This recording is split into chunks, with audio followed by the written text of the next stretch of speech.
Nakalaban ko po yung isa sa pinakasikat na streamer sa Amerika na si International Master Eric Rosen. Ito po yung nagpasikat ng iba't ibang klaseng opening trap din eh. Talagang maraming nanonood dito, isa na ako doon. Anyway, sa kakatapos lang po na Title Tuesday, nagkaharap po kami nung round number 9. Puti po ako eh. So, ang gawin po natin, panoorin nyo po yung laban namin na nilaro ko noon nung live. Tapos, after nyo pong mapanood, saka ko po i-analyze. Okay? So, enjoy watching, guys. Ay! Wow! I am Eric Rosen. Ay! Streamer kalaban natin, guys. Ayos to, maganda to. Lakasan natin yung mic natin. Okay. So, E4 tayo. I am Eric Rosen. Let's play Sicilian Alapin. Okay. Tingnan natin kung ano mangyayari dito. Let's see. Let's do this. Castling lang tayo. Queen. Inibigay talaga natin yung pawn. Hindi niya kinapture. So, tingnan natin kung anong gagawin niya. Walang increment kaya bilisan natin. Naka-stream siya ngayon. Nag-i-stream siya. So, let's take. Yes.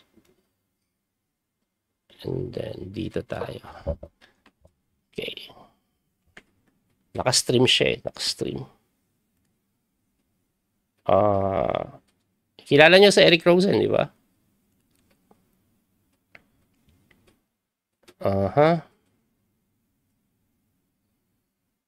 Iisip-isip siya ng isa, dalawa, tatlo. Nilagay ko to dito para hindi siya makaganon eh. Yan ang idea niya eh. Okay. And then we'll simply do stuff like this. Doon. Yan. Knight D2. Or Knight D2, Knight D2. Yung queen niya, halos matrap po eh. Ito threat ko eh. Pinag-iisipan niya kung paano niya didepensahan din. Diba? Alright, this is really interesting. Pag gumalaw naman yung knight, pwede ko itong kainin. Tapos dito. Ano yung queen eh. Pag gumanon, tapos dito, bishop takes. Okay. Okay, maganda yung bishop g5 natin. No? Napaisip siya. Kasi medyo mabigat yung posisyon. Ayan, napaganyan na lang siya to defend. Hindi ko mapalayas nga naman to. Hirap po. Dito o dito? Parang mas feel ko dito. Okay. Siya. So, let's stop it. Kasi nanggugulo siya eh. Gaganon eh. Para may ganon siya eh. Stop natin yung kalokohan niya. Alright. This is interesting. Capture doon. Take. Sige dito. Sira niya yung pawn structure niya eh. And then knight e4. So maybe magpo-pawn takes yan. But I don't mind pawn takes. So gaganon pa rin ako. Kasi may queen e4 ako at some point. Yun yung magbibigay alanganin sa kanya. O, di ba? Nag-pawn takes. Knight still. Para pagka ganun niya, knight dito. So we'll try to... We will try to... Attack. Okay, bilis-bilisan lang natin ng konti. Like dito. Atake. Nakulong yung queen. Nangingisa yung queen niya, guys.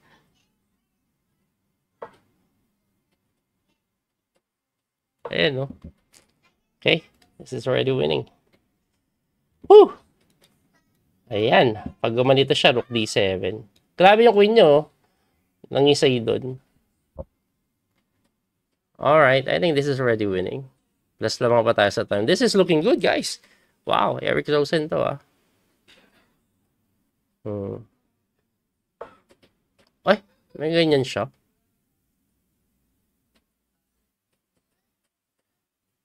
May ganun. putik na yan. May ganyan ka ba? Bale, sige. Libre ito eh.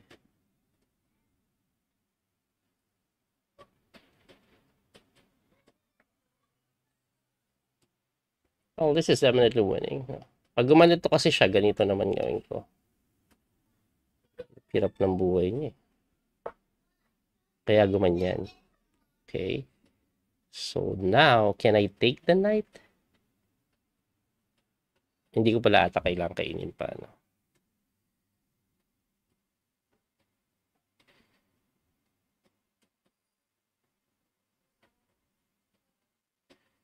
Ito na lang. Hindi natin kailangan kainin pa yung knight. Yes. Now, I'm ready na to take the knight next move. Alright. So, pag gumalaw naman yan, yes, alam kong gagalaw ka dito tayo. Yon. Okay. Oy! Wala na. Alam ko na this. Check ako, sir eh. Capture lang eh. Tapos doon, paano niya didepensa? Ayan, oh. Capture lang eh. Ano mo didepensa niyan, sir? Check. Checkmate. Threaten. Woo! Yes, I know you'll do that. Pero isisit pansit na to eh. Alright. Check. Alright. Alright. Panalo! Panalo tayo! Panalo tayo kaya yung Eric Rosen! Grabe! Panalo tayo, guys. Hoy, mati na. Hindi ko nakakainin yung queen mo. Ayos! Woo! Ayos! Actually, kagabi, gusto ko na mag-ensim dahil may mga talo kong nakakainis eh. Pero buti na lang, nagtuloy-tuloy ako. Nakalaban ko pa si Grandmaster Bortnick, pati itong si I.M. Rosen nga. At yun na nga po ang nangyari. So, i-analyze natin, no? Ang bilis ko kasing nanalo dahil sa isang maling ginawa niya. Ano ba yun? So, nag-e4 po ako, C5, C3, nag-D5 po siya, takes, capture, and then D4. Yan po, isa po sa mainline po talaga ng Sicilian Alapin. Ito yung tinatawag nilang barman defense ng Sicilian Alapin. Anyway, ang pinaka-idea po kasi talaga dyan ng black is gagawin niyang isolated to. So, ang common dyan, magna-knight F6, magna-knight F3, nag-E6, and then kadalasan po later on kinakapture yan. Okay, so ako po, nag-bishop po ako sa D3, nag-knight C6, tapos nag-castling lang ako. Ngayon, huwag kayong magtaka dito na bakit ako nag-castling, kasi binibigay ko po yung pawn libre, hindi niya po matiksan kasi may discovery check, babagsak yung reyna. Okay? Kaya ang ginagawa dyan, bishop lang muna. Tapos, nag-queen naman ako sa may E2 na sabi nila mali. Pero linya po yan eh.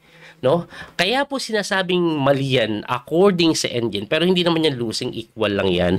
Yun nga lang, magulong laruin pag hindi mo alam. Lalo na pag blitz. Kasi ang time control namin, 5 minutes, walang increment. So, yung queen E2 po, ang idea po niyan, pag kinapture mo to, kasi kaya po daw siyang mali. Dahil nga, bumalik, teka lang ha. Dahil nga po na libre po yung pawn. Pero it's all part of the plan. Ayan. So, pag ganyan po ang nangyari, ang gagawin ko po dyan, magbibishop B5. Siyempre, haharang ka. Ayan. Tapos, susundin po yan, rook D1. Ganyan po ang gusto kong gawin. So, pag nag-queen C5 ka, tirahan kita ng bishop takes D7, knight takes D7. So, hindi ka madaling makakastling. Bishop to E3, medyo, alam mo yun, nakakaba yung position kasi di ka makakastling eh. Like example, umatras ka lang, kahit po ata knight A3. Oh, talagang guguluhin kita. Pag kinapture mo to, takes, tapos may mga ganon. Let's say, one pawn up ka, pero yung king mo, nasa gitna lang. And tingnan nyo po, equal lang yan eh. No? At dahil doon, mapapaisip ka. Kasi blitz yung laro, medyo mahirap laro eh. Ako, medyo alam ko yung mga tricks dyan. Kaya hindi niya po tinix. Ang ginawa niya po ay nag-castling. So, mali daw dapat daw capture yan. Nag-rook to D1 na ako. Bakit? Subukan mong tikman to ngayon. Ibang usapan na yan dahil yung tore nandito, may discovery check doon. Okay? Kaya ang ginawa niya po, nag B6 na mali. Kasi, ang linya po dito, kinakapture pa rin nila. Ayun, kinakapture pa rin nila. Saka kung gusto mo na mag B6 ngayon, pwede na. No? Ang ayaw lang po kasi ng itim, kaya hindi po nila tinitext, yung knight magkakaroon ng square sa C3. Pero okay lang yun kasi isolated po yung D4 eh. Yun nga lang, hindi naman po lamang yan. Equal pa rin yan. Ang ginawa nga lang po niya kasi B6, abay, medyo mabilis niyan tinira yan na na-miss niya po yung kakapturing ko lang to. At pagka-takes po, syempre, binawin niya, mabilis niya din tinira. Hindi niya nakita yung napakagandang idea, bishop to G5. Sobrang ganda ng idea na yan dahil ang pinaka-point ko lang, prevent ko yung queen dito. Kung titingnan nyo po kasi yung reyna, di ba? Sinasabi ko to during the game or after the game analysis na may tulak po ako dyan, kulong yung reyna. Hindi pwede dito, may capture doon, babagsak po yung kanyang reyna. Kaya nga po napilitan mag A5. And then pagka A5, ako po ay tumira ng knight develop lang. At pagka-develop, nag-A4. Aba talaga naman, no? So, yung A4, medyo dinidelay niya na masyado. Siguro gusto niyang bigyan square yung queen doon. Pero ang pinaka nakikita ko po, ito gagawin niya eh. Tapos mawiweaken ito eh. Pero lahat po yan ay okay lang palang ibigay. According sa engine, ang best move is to go B4. B4 daw. Pero hindi ko po kasi ginawa yung B4 dahil nakakatakot eh. Pero sabi ng engine, okay, alright lang daw yan. No? Anyway, ang tinira ko po, ayoko kasi ng ganito, mawiweaken ito. Nag-A3 ako. Safe play lang. Hindi ganun kaganda, pero lamang pa rin po ako. Okay?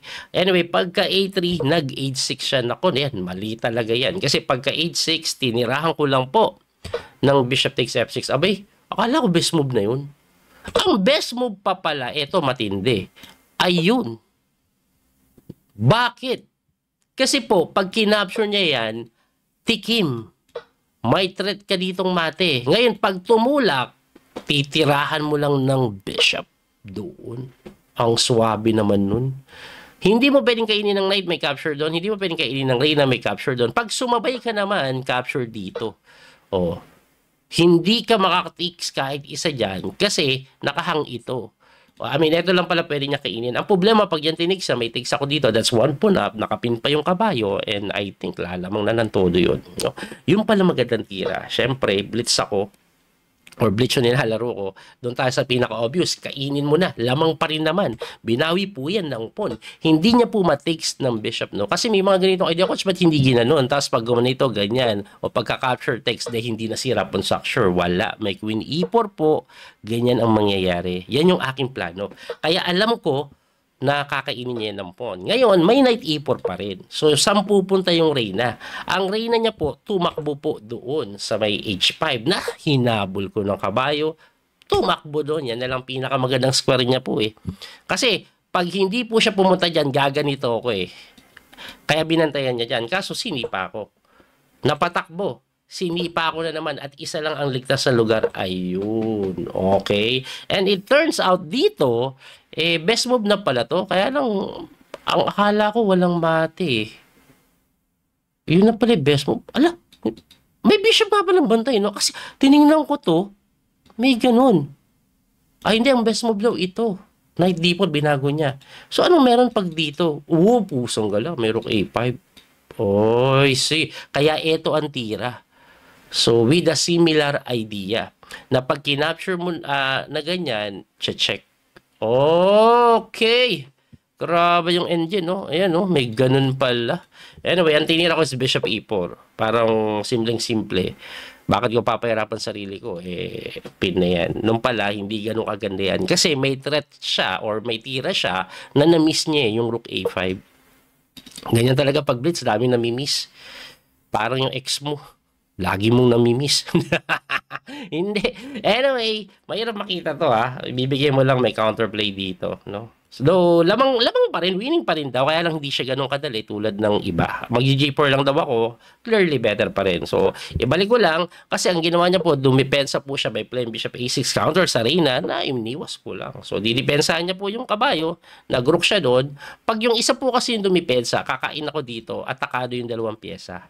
So, kaya ganyan po yung ginawa niya. So, pagkapunta niya dyan, according sa engine, queen takes b6 is completely winning na kasi babagsak po yung pyesa. Pero, hindi yan yung pinili ko. Ang pinili ko po is rook to d7, second best move. No? Kasi mas parang simple. Nakita ko to pero parang ito simple Pasok tore, may ganun. And yung queen ko, lagi may tulong dito later on. Ayokong ilayo. Anyway, pagka rook d7, nag-bishop to c5 at nag-queen to f4. At dito po, nararamdaman ko na talagang winning na. Kasi ito po yung threat natin At wala pong magandang way to defend that. Kaya tinulak. At ito, forcing line. Capture, takes, knight doon, hitting the rook. Pag gumalaw po yung tore, kahit saan ka pumunta, wag lang dito, kakainin ko yan Kuwari, bumalik ka dito, o kaya dito, ang gagawin ko, ganun pa rin. Check, check, tapos sunod-sunod na check. Anyway, gumanon, pinin, thinking na subukan mong kainin to, may threat pa nga siya dito, di ba? Kaso, may check At pagpunta doon, check ulit. At pagtakbo doon, check ulit. At kinapture niya na lang, chinek. Ayun, nangisay na. Harang bishop, kain mate. Just want to show you guys, hindi po pwede yung king move lang or king move lang na ganyan. Bata gumana. May knight takes with a check. Pagpunta mo doon, tikim na naman. Ang dami ng threat. Wala, ngisay-ngisay talaga. Kaya, ayun, nanalo ko. Anyway, pagkatapos ko manalo sa kanya, natalo ata ako Natalo ako last 2 rounds. Natalo nga last 2 rounds. At ang nag-champion sa torneo, medyo may kahinaan yung nag-champion. May na tournament lang naman kasi itong Title Tuesday. Ayan si Magnus. Parabian second Jeff Trishong. Sila Ali Reza andyan. Si Dimitri Handikin, Sindarov, let's one win. Dubov! Naku po, si Idol Dubov, nandyan naglaro. At tayo, malayo po tayo. Pang 90 something ako kasi naka 6 points lang po ako. Natalo ako last 2 rounds Ayan si Bertnick, yung tumalo sa atin nandyan. Natalo ako sa kanya round number 6. Ayan silipin natin mabilisan yung laban. Actually, nagka-problema po ako bigla dito habang naglalaro. Nagka-problema ako dito habang naglalaro. Namatay yung camera phone ng cellphone ko. Tapos, wina-warning announce.com mag-connect daw ako habang naglalaro. Kaya kung mapapanood nyo sa live, sabi ko, lobat. Kasi pinapanood nila kami habang naglalaro Sabi ko, lobat, di ako makakonect. Anyway, nataktikan ako dyan, pero naka-recover ako. Nakadepensa tayo na maayos. Pag ganyan-ganyan, dito yun Ayan, dito ako na panic bigla. Ayan, dito. Ayan, dito. Napakain ko yung pawn Rook C3, ganun. Bumalik napakain ko yung pawn dyan Equal pawn lang, no? It turns out lamang pala talaga siya because of the king safety, no? Pero, tingnan mo yung oras namin, 56 seconds, 47. Blunder ako dito Ayan, napakain ko. Dito na matay yung ko hindi na ako camera Anyway, dahilan ko lang yun. Talagang magaling sila. Muli, ito po ang inyong Coach PD Master Daniel Causo. Salamat po sa inyong suporta. Abangan nyo yung mga susunod natin na video. Baka mapadalas po yung laro ko dito sa Title Tuesday. Panglibang-libang natin. At malay mo, pangarap ko kasi machambahang makalaban. Hindi matalo, makalaban man lang sila Magnus. Anyway, hanggang sa muling pagkikita. God bless po. Don't forget to like and share, follow and subscribe. Bye-bye. Salamat ng marami sa suporta. That little mouse, 'cause I'm an albatross.